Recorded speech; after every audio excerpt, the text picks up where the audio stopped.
ground? Did you know something was happening? Well, I have to tell you, in one sense, no, we didn't know anything was happening. We noticed that the plane has internet. It has a good Wi-Fi signal, and we'd been using that on the journey out to Poland. We were planning to use it on the way back, and we noticed that that wasn't working. But Wi-Fi goes down for all sorts of reasons. I didn't think it was anything sinister. It was only later on, once we'd gone through the area where the jamming was happening, that we were made aware that the pilots had said that their GPS had been blocked as well. It didn't feel particularly concerning on the aircraft. I mean, clearly there are many ways of navigating. GPS is not essential, and I've been working in Ukraine a lot recently, where GPS jamming and spoofing is pretty standard. We're getting used to it. Our phone's not telling us where we are. Okay, but I'm really concerned about this, because surely if they can access two systems, as we understand it, this is just what we know. On an RAF plane, this wasn't a budget airline. If they can access two systems, the internet and the GPS, the sat-nav for the plane, surely they can access everything. This is the Defence Secretary's plane. Surely there's secret messages being passed.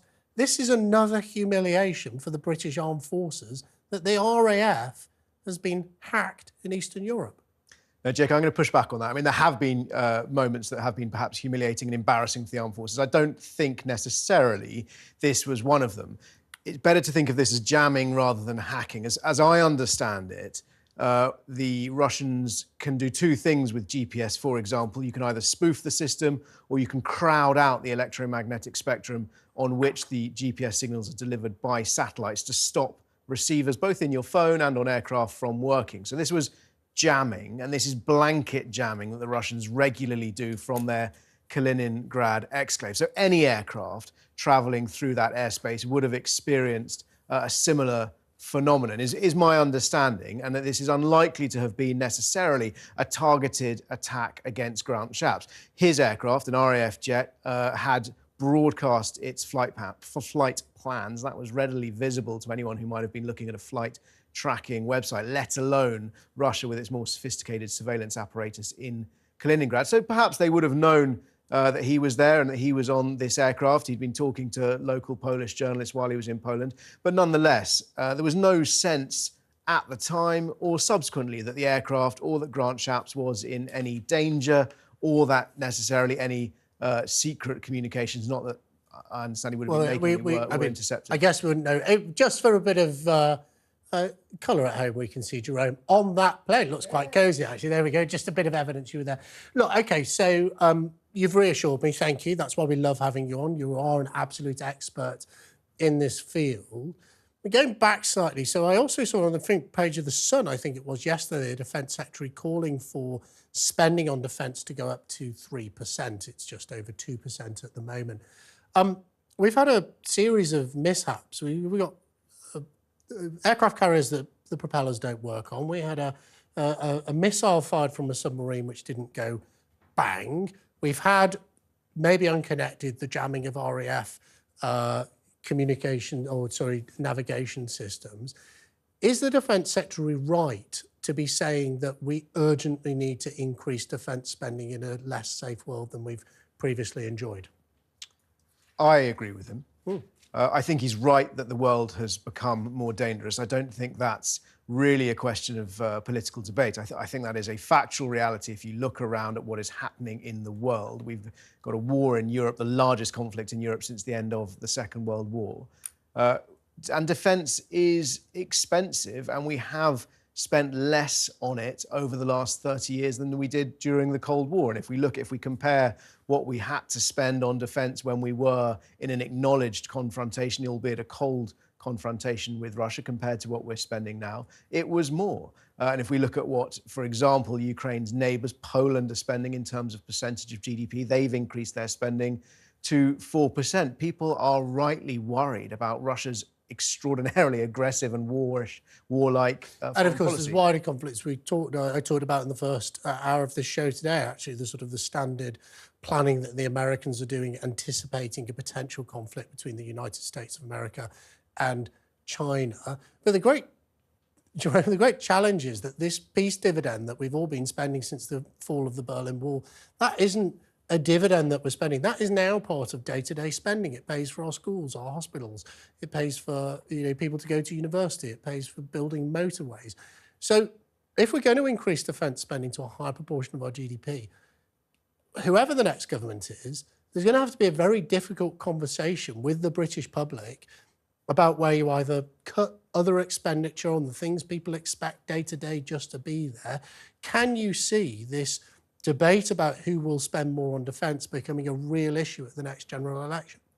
I think it should become a real issue. I think defence has a responsibility as well to demonstrate that it can spend its money wisely, well and efficiently. And unfortunately, there have been too many stories where big defence projects run spectacularly over budget, they run late, and there's a sense that the Ministry of Defence and its procurement arms have failed in the past to deliver value for money. So I think there's a real need there if defence wants to continue getting more money, because its budget has been gradually increased over the course of this Parliament. But if that is to continue either in this Parliament or the next under this government or a future government, then the Ministry of Defence has to prove that it's spending that money well.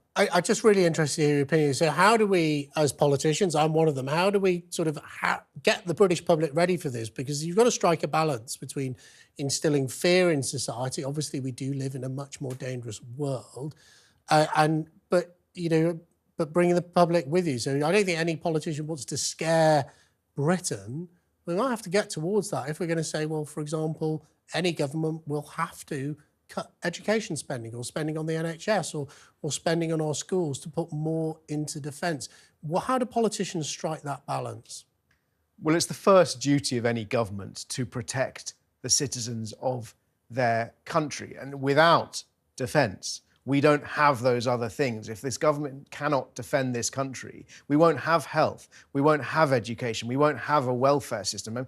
Look at what is happening on the front lines of Ukraine, in those towns, homes, regions, which have been totally devastated. And it's not likely to come to that in Britain in the near future. I don't want to be scaremongering, but the fact is that we spend on defence in order to try and deter our enemies from provoking us or attacking us into those sorts of conflicts. And you're absolutely right. And the big challenge with defence spending is you can't turn it on and off. It's not like going to your local Ford dealership and buying a new car. If you're building aeroplanes at BAE Systems in Lancashire, I'm proud to be a Lancashire MP and have a huge defence industry based, not just in Lancashire, but more widely in the northwest of England. These programmes take years to deliver, don't they? So I guess the BAE facilities in Salisbury and other areas of the country are now looking beyond even the next generation of fighter planes about different types of warfare.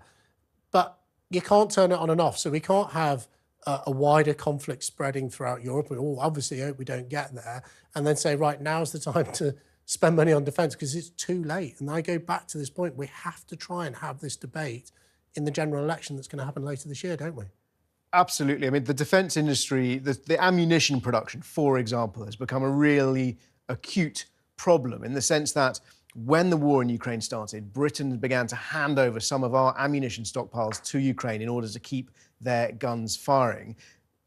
UK domestic stockpiles were diminished, so the British Ministry of Defence decided to try and ramp them up. But actually, the number of factories we have now compared to the number of factories we had 50 years ago is a fraction, and it's been incredibly difficult and incredibly slow to boost that production. Indeed, we don't have a sovereign capability for manufacturing the explosives that go in artillery shells. And if you envisage a situation where Europe is at war, where NATO is at war, every country is going to want those Or even a situation components. like COVID, where global supply lines are cut. Jerome, thank you very much for joining us on the show.